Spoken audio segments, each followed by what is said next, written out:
What I've learned about the nature of teaching, learning, and of schools, be they charter or international, independent or public, is that students have the same human needs to be listened to be taken seriously, to be loved, to be held to high expectations, and to be surrounded with opportunities to learn.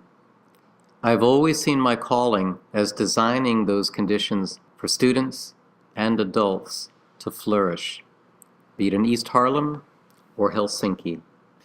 The experience of education, according to Ken Robinson, is always personal, but the issues are increasingly global. What I've discovered after 34 years is that my love for learning and interest in people and cultures has developed into a broad and generous vision of education and leadership.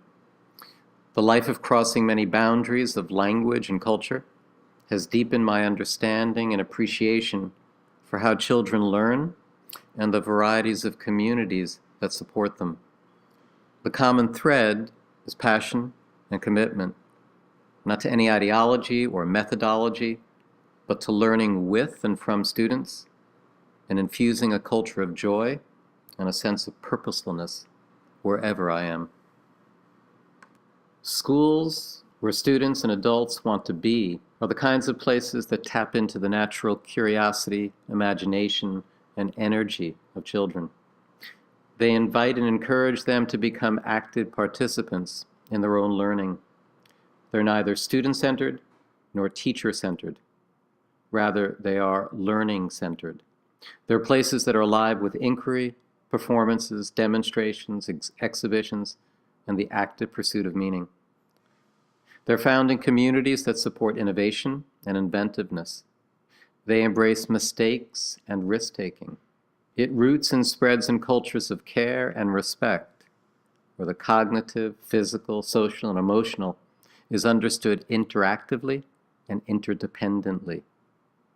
All pedagogy is organized around building on learners' natural capacities, interests, and multiple intelligences.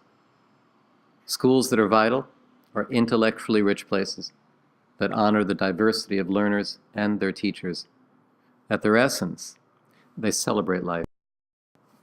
The most vital schools are nodes for their communities. They promote partnerships and collaborations.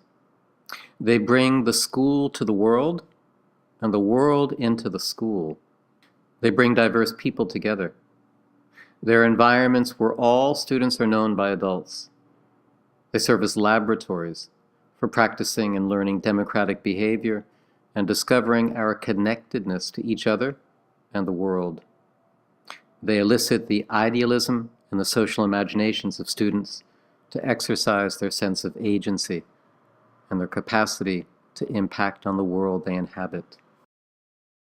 I want to lead in a school where everyone is evolving, which draws out the very best of students and adults, where learning is the most authentic act that human beings can engage in an environment designed for everyone to flourish.